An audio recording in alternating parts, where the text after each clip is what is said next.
ನಮಸ್ಕಾರ. ಏಷ್ಯಾನೆಟ್ ಸುವರ್ಣ ನ್ಯೂಸ್ನ ವಿಶೇಷ ಜಾತಕ ಫಲ ಕಾರ್ಯಕ್ರಮಕ್ಕೆ ಸ್ವಾಗತ. ನಾನು ಅಮೃತ ಗೌಡ. ಈ ದಿನದ ಜಾತಕ ಫಲ ಸಂಚಿಕೆಯಲ್ಲಿ ಈ ದಿನದ ಪಂಚಾಂಗದ ವಿಶೇಷತೆ, ನೀವು ಕಳಿಸಿರುವಂತಹ ಸಂದೇಶಗಳಿಗೆ ಉತ್ತರ, ಪರಿಹಾರ, 12 ರಾಶಿಗಳ ಫಲಾಫಲಗಳನ್ನು ತಿಳಿಸಿಕೊಡ್ತಾ ಹೋಗ್ತೀವಿ. ಮೊದಲಿಗೆ ಪ್ರಾಜ್ಞರಾದಂತಹ ಶ್ರೀಕಂಠ ಶಾಸ್ತ್ರಿಗಳನ್ನ ಕಾರ್ಯಕ್ರಮಕ್ಕೆ ಸ್ವಾಗತಿಸಿಕೊಳ್ಳೋಣ. ಶಾಸ್ತ್ರಿಗಳ ಕಾರ್ಯಕ್ರಮಕ್ಕೆ ಸ್ವಾಗತ. ತಮಗೆ ನಮಸ್ಕಾರ. ಶಾಸ್ತ್ರಿಗಳೇ, ಈ ದಿನ ಗುರುವಾರದ ಪಂಚಾಂಗದ ವಿಶೇಷತೆಯನ್ನು ತಿಳಿಸ್ಕೊಡೋದಾದ್ರೆ? ಶ್ರೀ ಗುರುಭ್ಯೋ ನಮಃ. ಹರಿ ಓಂ. ಮೂರ್ತಿತ್ವೇ ಪರಿಕಲ್ಪಿತ ಶಶಿಭೃತೋ ವರ್ತ್ಮ ಪುನರ್ಜನ್ಮನ ಆತ್ಮೇತ್ಯಾತ್ಮವಿದಾಂ ಕೃತುಶ್ಚ ಯಜತಾಂ ಭರ್ತ ಅಮರಜ್ಯೋತಿಷಾಂ ಲೋಕಾನಾಂ ಪ್ರಳಯೋದ್ಭವ ಸ್ಥಿತಿ ವಿಭುಶ್ಚಾನೇಕಧಾ ಯಶರಿತೌ ವಾಚನ್ನ ಸದದಾ ತ್ವನೇಕ ಕಿರಣ ತ್ರೈಲೋಕ್ಯ ದೀಪೋ ರವಿಹಿ. ಸಮಸ್ತ ವೀಕ್ಷಕರಿಗೆ ಶುಭೋದಯ, ಶುಭ ಬೆಳಗು. ಈ ದಿನದ ಸಂದೇಶಗಳನ್ನು ಪರಿಶೀಲಿಸುವ ಪೂರ್ವದಲ್ಲಿ ಈ ಹೊತ್ತಿನ ಪಂಚಾಂಗವನ್ನು ಗಮನಿಸಿಕೊಳ್ಳೋಣ. ಶ್ರೀ ಕ್ರೋಧಿನಾಮ ಸಂವತ್ಸರ, ಉತ್ತರಾಯಣ, ಗ್ರೀಷ್ಮ ಋತು, ಆಷಾಢ ಮಾಸ, ಶುಕ್ಲ ಪಕ್ಷವಾಗಿದೆ. ಈ ದಿವಸ ಗುರುವಾರವಾಗಿರತಕ್ಕಂಥದ್ದು ಪಂಚಮಿ ತಿಥಿ, ಪೂರ್ವ ಫಲ್ಗುಣಿ ನಕ್ಷತ್ರ. ಈ ದಿವಸ ಪಂಚಮಿ ತಿಥಿ ಇರತಕ್ಕಂಥದ್ದು ಗುರುವಾರವಾಗಿದೆ. ತುಂಬ ಉತ್ತಮವಾದ ಒಂದು ತಿಥಿ. ಪಂಚಮಿಯನ್ನು ಪೂರ್ಣಾತಿಥಿ ಅಂತ ಕರೀತಾರೆ. ಪಂಚಮಿಯಲ್ಲಿ ನಾವು ಲಲಿತಾರಾಧನೆ, ಲಲಿತಾ ಸಹಸ್ರನಾಮ ಮತ್ತು ಪಾರ್ವತಿ ಅಮ್ಮನವರ ಲಲಿತಾ ಪರಮೇಶ್ವರಿ ಎಂದರೆ ಆಕೆ ಯಾರಲ್ಲ, ಆಕೆ ಮಹಾಲಕ್ಷ್ಮಿಯೂ ಹೌದು, ಮಹಾಕಾಳಿಯೂ ಹೌದು, ಮಹಾಸರಸ್ವತಿ. ಮಹಾಕಾಳಿ, ಮಹಾಲಕ್ಷ್ಮಿ, ಮಹಾಸರಸ್ವತಿ ಅಂತಲೇ ನಾವು ಸಪ್ತಶತಿಯಲ್ಲಿ ಕಾಣತಕ್ಕಂಥದ್ದು. ಹೀಗಾಗಿ ಎಲ್ಲವೂ ಆಕೆಯೇ ಆಗಿದ್ದಾಳೆ ಅಂತ. ಅಂತೂ ಪಂಚಮಿ ಅಮ್ಮನವರಿಗೆ ಬಹಳ ಪ್ರಿಯವಾದ ತಿಥಿ. ಈ ದಿವಸ ಆಕೆಯ ನಾಮಾವಳಿಗಳನ್ನು ಹೇಳ್ಕೊಳ್ತಕ್ಕಂಥದ್ದು, ಆಕೆಯ ಸ್ಮರಣೆ, ನಾಮರೂಪಗಳನ್ನು ಸ್ಮರಿಸಿಕೊಳ್ತಾ ನಾವು ಆಕೆಯ ಧ್ಯಾನವನ್ನು ಮಾಡ್ತಾ, ವಸ್ತುತಃ ಧ್ಯಾನ ಮಾಡುವುದರಿಂದ ಭಗವದರ್ಶನ ಅಥವಾ ನಮಗೇನು ನಮ್ಮ ಗುರಿ ಇದೆಯೋ ಅದನ್ನು ತಲುಪಲಿಕ್ಕೆ ಸಹಕಾರ ಇದೆಲ್ಲವೂ ಉಂಟಾಗುತ್ತೆ. ಅದರಲ್ಲಿ ಏನೂ ಸಂಶಯ ಇಲ್ಲ. ಇದು ಯಾವತ್ತು ಕಾಲದಿಂದಲೂ ನಡ್ಕೊಂಡು ಬಂದಿದೆ. ಹಿಂದಿನವರೆಲ್ಲ ಋಷಿಮುನಿಗಳೆಲ್ಲ ಮಾಡ್ತಾ ಇದ್ದೇನು ಇದೇ, ಯಾವುದೋ ಒಂದು ಮೂಲ ಮಂತ್ರವನ್ನು ಇಟ್ಟುಕೊಂಡು ಅದರ ಒಂದು ಅನುಸಂಧಾನ ಮಾಡ್ತಾ ಬಂದರು. ಅದೇ ದಾರಿಯನ್ನೇ ನಮಗೆಲ್ಲ ತೋರಿಸಿಕೊಟ್ಟಿದ್ದಾರೆ. ಇಲ್ಲಿವರೆಗೂ ಹರಿದು ಬಂದಿದೆ.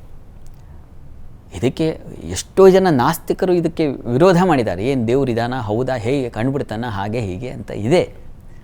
ರಾಮಕೃಷ್ಣರಲ್ಲಿಗೂ ನಾಸ್ತಿಕರೊಬ್ಬರು ಬಂದಿದ್ದರು. ಕೇಳಿದ್ರಂತೆ ಪ್ರಶ್ನೆಯನ್ನು, ಏನು ದೇವರಿದಾನ, ಹೇಗೆ ನೀವು ಕಂಡುಕೊಳ್ತೀರಾ, ಹೇಗೆ ಗುರುತಿಸೋದು, ನಾವು ಅನುಭವಕ್ಕೆ ತಂದುಕೊಳ್ಳೋದು ಹೇಗೆ, ಎಲ್ಲರೂ ಹೇಳ್ತಾರೆ ನಿಮ್ಮನ್ನು ಏನೋ ನೀವು ಕಾಳಿ ದರ್ಶನ ಮಾಡಿಬಿಟ್ಟಿದ್ದೀರಂತೆ, ಹಾಗೆ ಹೀಗೆ ಅಂತ. ಅವರು ಹೇಳಿದ್ರು, ನೋಡಪ್ಪ, ನಾವು ನೀರಿಗೆ ಗಾಳ ಹಾಕಿದ್ದೀವಿ ಅಂತಂದರೆ ಆ ಗಾಳಕ್ಕೆ ಮೀನು ಸಿಕ್ಕಾಕೊಳ್ಳುತ್ತೆ. ಆದರೆ ಆ ಗಾಳಕ್ಕೆ ನೀನು ಎಂಥ ತಿನಿಸನ್ನು ಸಿಗಿಸಿದೀಯಾ ಅದು ಬಹಳ ಮುಖ್ಯವಾಗುತ್ತೆ. ಅದರ ಮೇಲೆ ಮೀನು ಆಕರ್ಷಣೆಯಾಗಿ ಬಂದು ಸೇರಿಕೊಡ್ತಕ್ಕಂಥದ್ದು ಅಂತ. ಹಾಗೆಯೇ ನಾವು ಈ ಮನಸ್ಸನ್ನೋದು ಒಂದು ಗಾಳ ಇದ್ದ ಹಾಗೆ, ಈ ಪ್ರಾಣ ಅನ್ನೋದು ಕೊಕ್ಕೆ ಅಂತೆ. ಅದಕ್ಕೆ ಈ ಧ್ಯಾನ, ಜಪ, ತಪಸ್ಸು ಏನಿದೆ, ಇದು ಪ್ರಾಣ ಅನ್ನೋ ಕೊಕ್ಕೆಗೆ ಸಿಕ್ಕಿರ್ತಕ್ಕಂಥ ತಿಂಡಿ ತಿನಿಸು ಅಂತ. ಒಳ್ಳೆಯ ರೀತಿಯಲ್ಲಿ ಇನ್ನೊಂದು ಚಿತ್ತ ಚಾಂಚಲ್ಯ ಮಾಡಿಕೊಳ್ಳದೆ ನೀನು ಅನುಸಂಧಾನ ಮಾಡ್ತಾ ಇದೆಯಾ ಅಂತಂದರೆ ಭಗವಂತ ಬಂದು ನಿನ್ನನ್ನು ಹಿಡ್ಕೊಳ್ತಾನೆ ಅಂತ. ಆ ರೀತಿಯಲ್ಲಿ ಚಂಚಲವಾಗಬಾರ್ದು ಅಂತ ನೋಡಿ. ಎಂಥ ಗಾಳಕ್ಕೆ ಮನಸ್ಸನ್ನು ಹೋಲಿಸಿರ್ತಕ್ಕಂಥದ್ದು, ಎಷ್ಟು ಹೊಯ್ದಾಡ್ತಾ ಇರುತ್ತೆ ಅದು.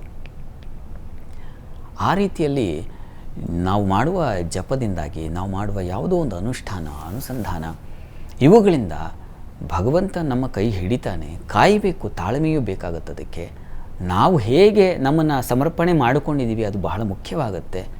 ಹೀಗಾಗಿ ಇಲ್ಲಿ ಮನಸ್ಸು ಬಹಳ ಮುಖ್ಯವಾದ ಸಂಗತಿ. ಮನಸ್ಸು ನಾವು ಎಲ್ಲಿ ಕೇಂದ್ರೀಕರಿಸ್ತೀವಿ, ನಾವು ಮಾಡ್ತಕ್ಕಂತಹ ಯಾವ ಜಪ ಅಥವಾ ಅನುಸಂಧಾನ, ಇನ್ನೇನು ಪೂಜೆ ಇತ್ಯಾದಿ ಇದೆಯಲ್ಲ, ನೀವು ಏನೂ ಮಾಡಿ ಒಂದು ಅಚ್ಚುಕಟ್ಟಾಗಿ ನಿಮ್ಮ ಮನೆಯಲ್ಲಿರ್ತಕ್ಕಂಥ ದೇವ್ರ ಮನೆಯನ್ನು ಒರೆಸಿ ಅದಕ್ಕೆ ಒಳ್ಳೆಯ ಸುಗಂಧ ಭರಿತವಾದ ಪುಷ್ಪಗಳನ್ನು ಇಡೋದ್ರಲ್ಲೂ ಒಂದು ತಾದಾತ್ಮ್ಯತೆ ಇದೆ. ಏನೋ ಬೇಕಾಬಿಟ್ಟು ಆ ಕೆಲಸ ಆ ಕೆಲಸ ಮಾಡಿಕೊಂಡು ಮತ್ತು ಮಧ್ಯದಲ್ಲಿ 120 ಸಲ ಮೊಬೈಲು ನೋಡಿಕೊಂಡು ಇನ್ಯಾರ್ದೋ ಕರೆಗೆ ಮಾತಾಡ್ಕೊಂಡು ಇವ್ರನ್ನ ಬೈಕೊಂಡು ಈ ಕೆಲಸ ಮಾಡ್ತಾಯಿದ್ರೆ ಸೂತ್ರ ಆಗಲ್ಲ. ನಾವು ಮನಸ್ಸನ್ನು ಸಂಪೂರ್ಣ ಕೇಂದ್ರೀಕರಿಸಬೇಕು. ಕಾಯ, ವಾಚ, ಮನಸ್ಸ, ಮತ್ತೊಂದು ಕೆಲಸ ಇದನ್ನು ಮಾಡ್ತಾ ಇದ್ದೀನಲ್ಲ, ಇದು ನಾವೊಂದು ಎಲ್ಲದಕ್ಕೆ ಅದು ಅನ್ವಯಿತ. ಒಂದು ಸಂಚಿಕೆ ಮಾಡುವಾಗ ನಾವು ಎಷ್ಟರ ಮಟ್ಟಿಗೆ ಅದರಲ್ಲಿ ತಲ್ಲೀನವಾಗಿದ್ದೀವಿ, ಏನನ್ನು ಹೇಳ್ತಾ ಇದ್ದೀನಿ, ಹೇಳುವಂಥ ಒಂದು ಜಾತಕ ನೋಡುವಾಗಲೂ ಎಷ್ಟರ ಮಟ್ಟಿಗೆ ಗ್ರಹಗಳನ್ನು ಶೋಧಿಸುವಾಗ ಒಂದು ತಾದಾತ್ಮ್ಯತೆ ಬೇಕಾಗುತ್ತೆ. ಕೆಲಸವೇ ಕೆಲವರಿಗೆ ಕಾಯಕವೇ ಕೈಲಾಸ ಅಲ್ವಾ? ಹೀಗೆ ನೀವು ಏನೇ ಮಾಡಿ ಅನುಸಂಧಾನದಲ್ಲಿ ಇದು ಬಹಳ ಬಹಳ ಮುಖ್ಯವಾಗುತ್ತೆ. ಒಂದು ಜಪ, ಒಂದು ಸಿದ್ಧಿ ಮಂತ್ರ ನಿಮ್ಮ ಉಪದೇಶ ತಗೊಂಡ ಮೇಲೆ ಅದನ್ನು ಶ್ರದ್ಧೆಯಿಂದ ಮಾಡಬೇಕು. ಆಗ ಭಗವಂತನ ಕೃಪೆಯಾಗುತ್ತೆ ಅಂತಕ್ಕಂಥದ್ದನ್ನು ಅವರು ಹೇಳ್ತಾರೆ ರಾಮಕೃಷ್ಣ ಪರಮಹಂಸರು. ಈ ದಿವಸ ಪಂಚಮಿ ಒಳ್ಳೆಯ ದಿವಸ, ಅಂಥದ್ದೊಂದು ಪ್ರಯತ್ನ ತಾವು ಮಾಡಿ, ಒಳ್ಳೆಯದಾಗಲಿ.